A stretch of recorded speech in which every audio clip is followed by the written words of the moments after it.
susceptible to the mobocratic spirit because eventually they either give into it or become intimidated into silence.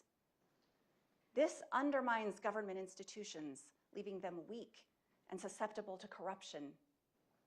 Let every American, Lincoln said, every lover of liberty, every well-wisher to his posterity, swear by the blood of the Revolution never to violate in the least particular the laws of the country, and never to tolerate their violation by others. Let reverence for the laws become the political religion of the nation. During the last 4 years, there has been more violence and disruption aimed at our political institutions than we have seen in decades. And while we expect these destructive efforts to continue, we have learned a lot in the last 4 years, and we're prepared for it. I want to make sure that you're prepared for it too. In the coming weeks, you will hear that the vote has somehow been rigged and judges are playing favorites. But please remember that heads I win, tails you cheated is not a fundamental principle of a free government. You will hear reporters and debate moderators asking candidates if they will accept the results of the election. An unthinkable question not too long ago. You will hear that vote by mail is less secure than in-person voting and that counting ballots by hand is more accurate than machine. Both claims are demonstrably false. After the election, you will hear rumors of supposed voting irregularities, which are often easily explained, but the truth is much more boring than the rumor. You will be frustrated by having to wait several days, maybe even weeks before you know the results of some races. Please remember that processes and order are necessary components of free and fair elections. It takes time for ballots to be counted, adjudicated, audited, and the election certified. All these processes are open to the public. You will also hear of problems that occurred in various voting jurisdictions. And you know what? That will be true. Any system run by tens of thousands of individuals across thousands of decentralized voting districts throughout the country will experience human error. It happens every time. It always will. But please, please extend some grace to your friends and neighbors in Utah who run our elections. They want nothing more than to ensure that your vote counts accurately, and it will. Today, I call on all Utahns to step up for the good of our state and country with 3 specific actions. First, I ask you to doubt the doubters. Questions and concerns are welcome, but if someone is spreading salacious rumors that shake your confidence in our elections, stop and ask yourself what their motivation could be. Do not participate in undermining public trust in our elections by spreading rumors or unfounded accusations. Doubt the doubters before you doubt the entire election system. Second, commit today to accept the results of the election no matter what they are. Every race has a winner and loser. You will not like every outcome. But despite what pundits and politicians on both sides are claiming, no matter who wins in November, this will not be our last election. The next one is just around the corner. This is how we do things in the United States of America. And third, take your vote into your own hands. You are ultimately responsible for your own ballot. On October 15th, county clerks will mail ballots to active registered voters. Go to vote.utah.gov. Update your address. Learn about what's on your ballot. Register to vote. And sign up to get notifications sent straight to your phone so you will know when your clerk mails your ballot, receives your ballot, and counts your ballot.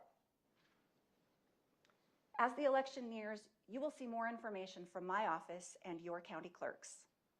Please, please share it.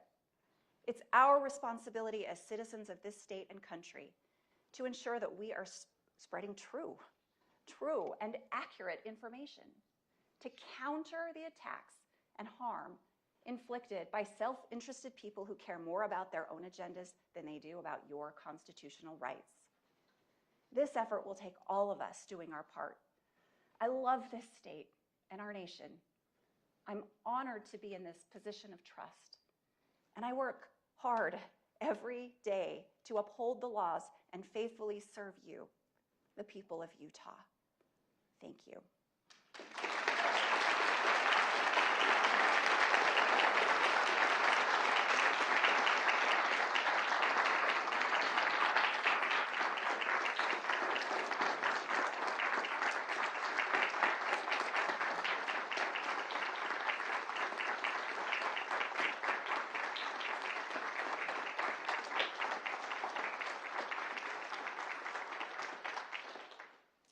Hello, my name is Arden. I'm a student here. I'll be answering a few questions that have been previously submitted by students, and then afterward we will have a media scrum. The first question comes from Marcos. It is being said that the election is in about 5 weeks may be the most influential ever. What, as Lieutenant Governor, is your message to those on campus who may not be happy with the candidates on the ballot and want to sit this one out? Thanks, Marcus. You know, every election is the most important election. This election is the most important election. The next election will be the most important election.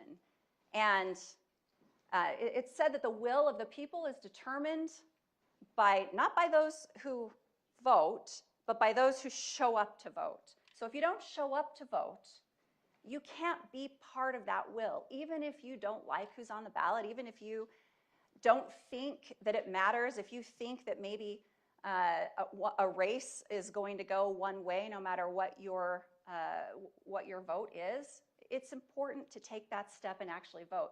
I also want to say it's a presidential election year, and the race for president of the United States always seems to suck up all the oxygen in the room. But it's not the most important race on your ballot.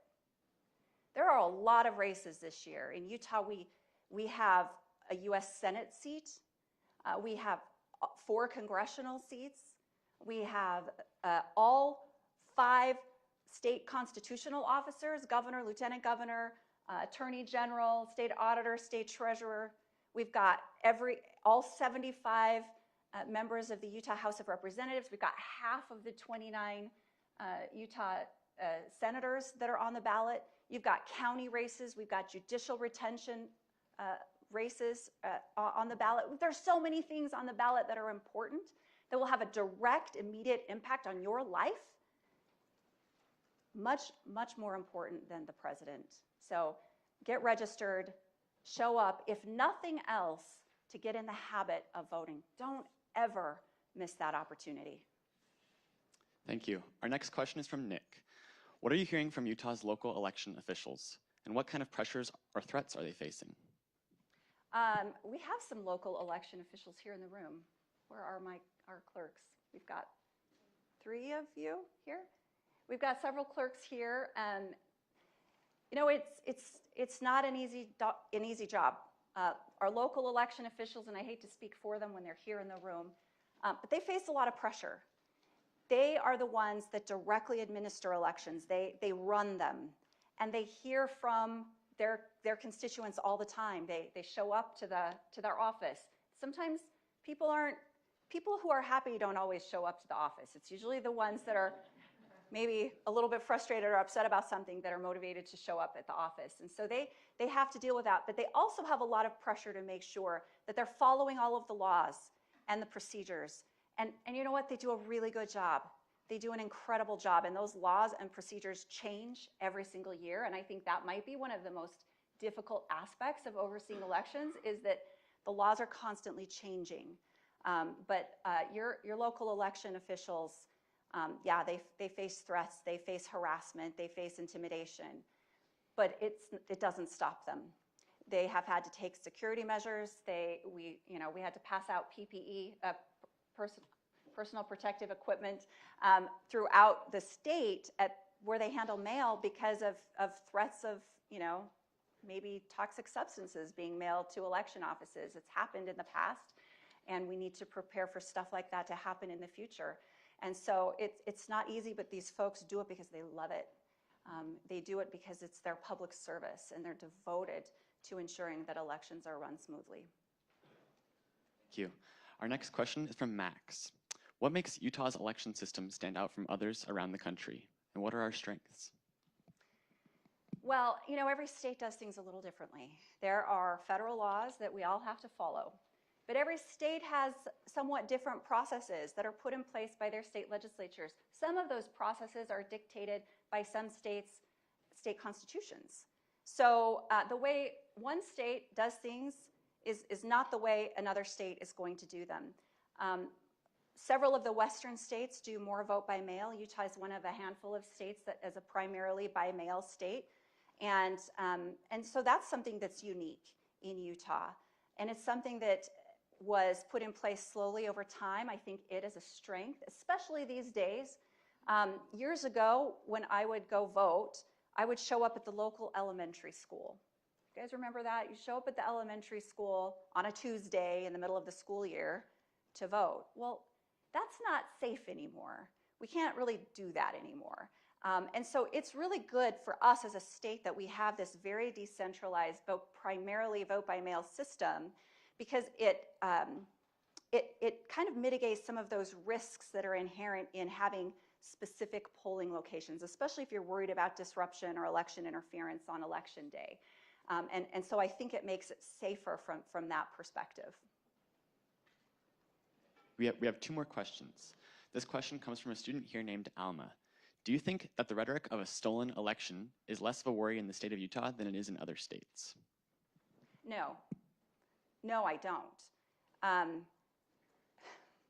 Because we've already seen candidates for the past couple of years in Utah candidates kind of glom on to that narrative. And it's really problematic. Just because you lose an election or your candidate loses an election does not mean that the election was rigged or stolen. But somehow we've come to this point with far too many people that it's not about the process, it's about the outcome. And if the outcome is something that they don't like, then they're going to just question everything. I think that's a really dangerous position to have. It's not healthy. It certainly isn't good sportsmanship. Losing elections, it sucks. It's terrible. I have lost elections. It's not fun, but it's part of the American process. You lose with grace, you win with dignity, and maybe you run again. But if there are problems, very close races. I mean, we had one in the primary this past summer. In the primary of the 2nd Congressional District race was very close. It was with a couple hundred votes, and so there was a recount. That's part of the process. Then there was an election contest after that, also part of the process.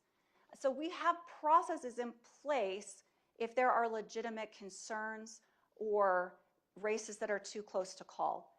But just throwing it out there, even in advance, that if I don't win, it's because somehow the system was rigged, or even, the idea of these election vigilantes that want to go in and personally inspect every single ballot, personally count all the votes. If you want to verify signatures, if you want to count ballots, then, run for county clerk. Thank you. And our final question, this comes from a student named Naftali, who I understand is a familiar face. What have the challenges of being the top state election official taught you? How have those lessons influenced how you approach the next election cycle? Hi, Naftali. This was really part of the job that I wasn't entirely prepared for when I agreed to become then Lieutenant Governor Spencer Cox's running mate in 2020. I was in the state Senate. But I don't think there's a better time to be in elections. There's never been a harder time, I don't think. There's never been a better time. And one thing I tell my staff all the time is nothing worth doing is easy. This is not easy, but it is absolutely worth doing. and we learn from past mistakes. I think we also have this sense that we're never done improving.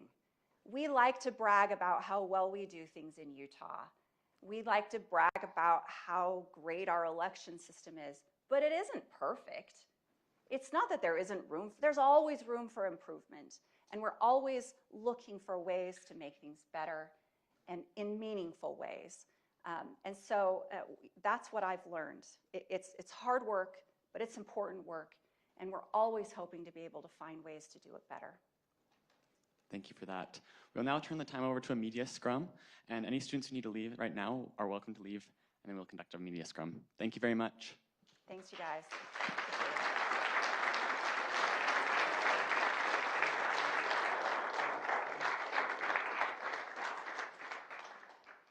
I don't know where I go for the media scrum. Do I just stay here? Side? Here? Okay. Hey, Bri, Jarek. Oh, okay. We'll get this out of the way. Okay. And everyone can just stay here. I'll take that. Thank you. Thanks for being here. Doing that. Yeah. Way to lead. My goodness, we need more of this positive stuff. Oh, thank you. Thanks for. Gives some hope to our institutions. My goodness, it was remarkable. So Thank you. Thank Anyway, you. Thanks for helping us out. Well, good luck with everything today. Hope it goes I well. think Nick turned it off. Okay. I'll make sure it's off. You want to take it off, or you want to keep those? Whatever I need to do, I'm not sure. Pretty sure this mic is still on. Hi. How are you?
Nice job.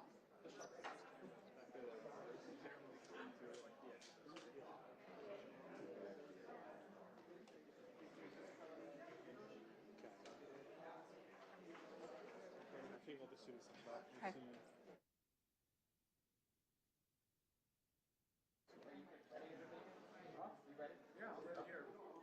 Governor, what motivated this?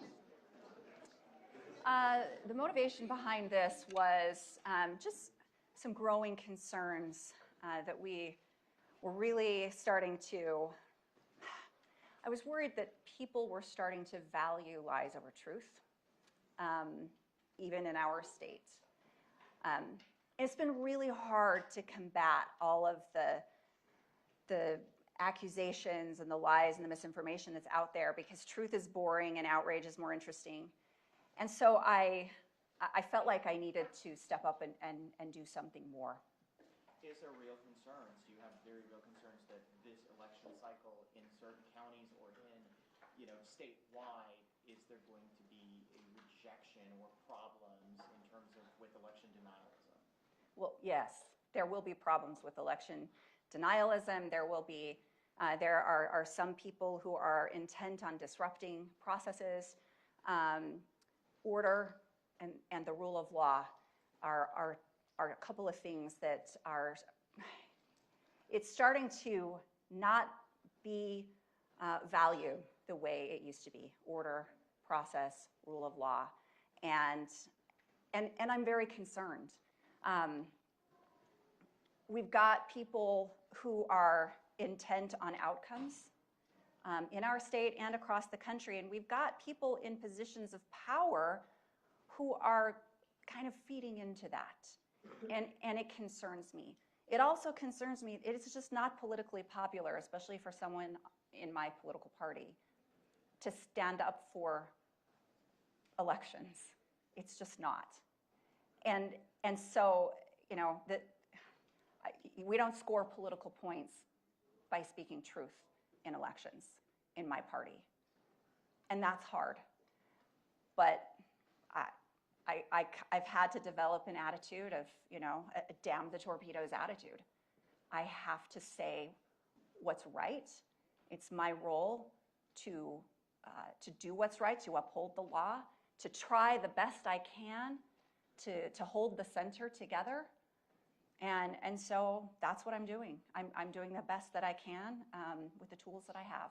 Lieutenant Governor, how do you distinguish between honest questioning and criticisms of Utah elections from politically motivated efforts to undermine trust in Utah institutions?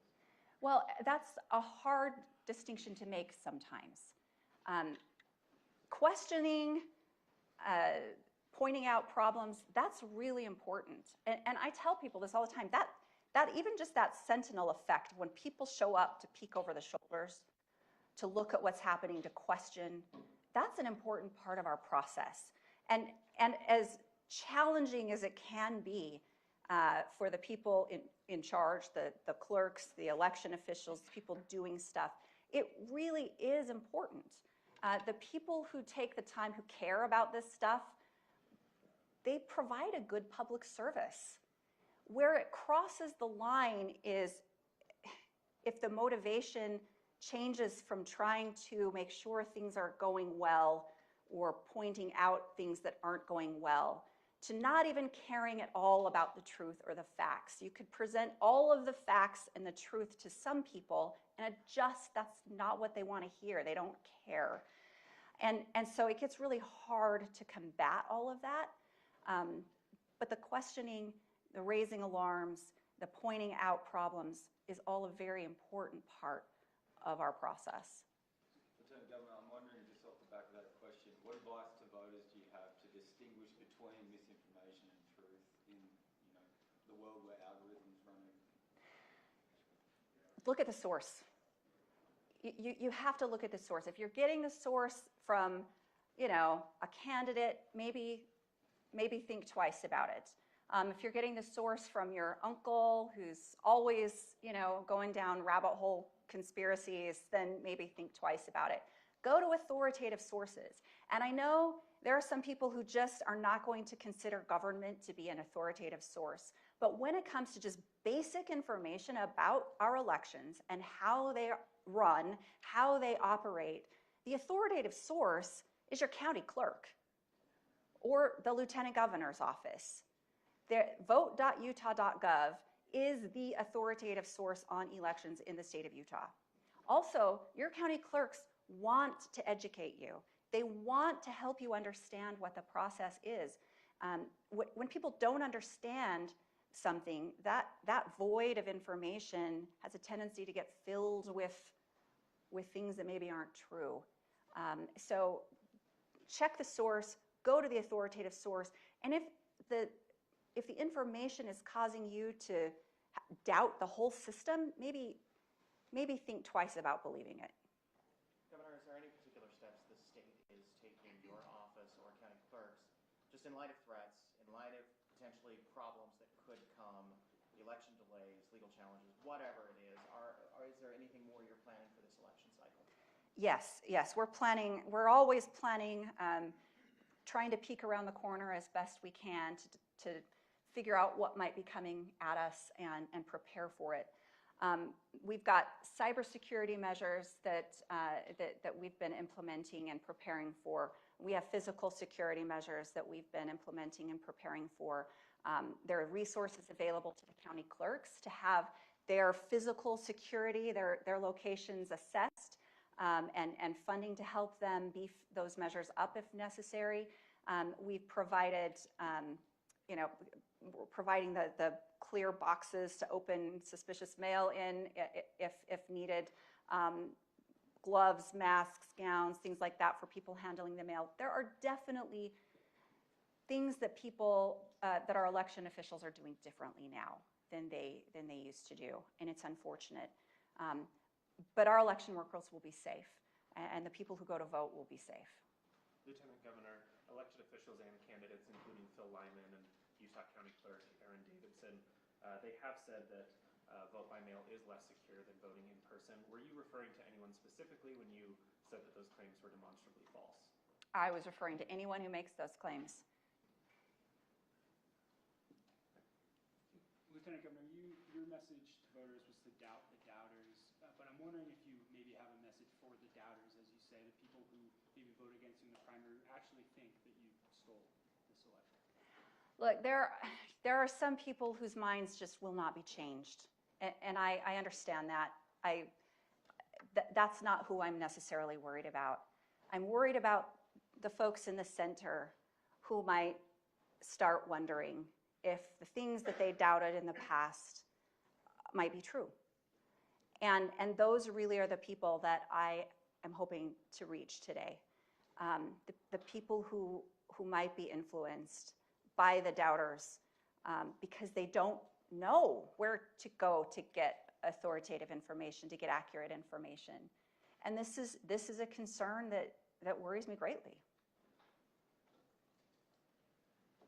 Lieutenant Governor, is there anywhere in this space where you'd like to see other branches of government helping you out, helping elections officials safely administer these elections? Obviously, the legislative session will come after November, but what would you like to see down the road to help you out here? Well, I would love to see more elected officials step up in defense of our system, because it's not politically popular to do so in our state. It's politically popular to say all of the buzzwords or say nothing. And I need them to start saying things to instill confidence, not to sow doubt. Do you believe Utahns still have confidence in our elections and feel that the system works? I do. And I think they still love vote by mail. We had over 97% of Utahns who voted in the primary election last July cast their ballots by mail. Now, there was a lot of hubbub around mail, especially in southern Utah during that last election. So I do have a message for people who choose to put their ballot in the actual US mail. People will get their ballots a few weeks before Election Day. They'll have time to vote early. If people want to actually put it in the mailbox, put their ballot in the mailbox instead of drive it to a drop box, they need to do it early. Or take it in to the post office and watch them timestamp it. They've got to watch them postmark it. That's on the voters to do. If they just put it in the mailbox the day before the election and assume that it will get appropriately postmarked, then that's a risk that they shouldn't need to take. Lieutenant Governor, you mentioned some pretty unprecedented things. For instance, reporters asking candidates if they're going to accept the results of the election. I'm wondering if you could maybe pinpoint if there was like a flashpoint, since you've been in office, where you've noticed a shift towards some of these things that we never used to see before. Well, I mean, it was building slowly, right? And I know, look, both parties are guilty of this. Both parties are guilty of this. I do understand that it is much more prevalent among one party right now, and kind of in unprecedented ways. So I don't want you to think I don't recognize that. I do. But when you start seeing candidates lay out the case for losing before the election, which is what happened in 2020, I think it happened in 2016 as well, that's where I started going, oh no, you know, frankly, I didn't see what was coming in 2020. I saw a certain candidate saying that if they didn't win, then it was because the election was rigged. And in my mind, that just made me think, oh, he thinks he's going to lose. I didn't really think anything more of it than that. And then, you know, January 6th happened. And then, you know, I became lieutenant governor and chief election officer of the state, and started seeing, I mean, in Utah, we just didn't expect to see the doubters, right? We didn't expect to see the problems. And it wasn't too many months into the year before we really started to see problems here. And I think it's because the by-mail system is under attack nationwide. And Utah is a red state that uses a by-mail system. And if they can undermine it and try to eliminate it here, like we're the outlier, we're the good example. And I think there are some people, not everybody, but some people who really wanted to focus on our state and try to destroy that in our state.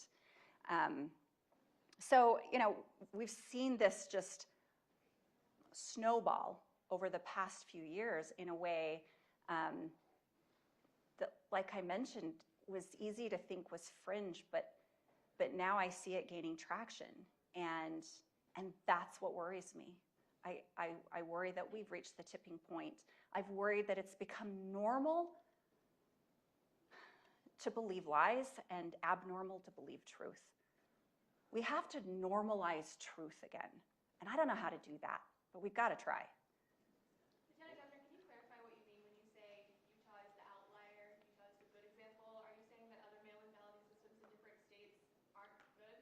I guess, let me clarify. When I say Utah is the outlier in vote by mail, we're the only Republican-dominated state that does primarily vote by mail. That's how we're the outlier. We have time for one more question. Lieutenant, an estimated 36.2 million Hispanics are eligible to vote this year in the U.S.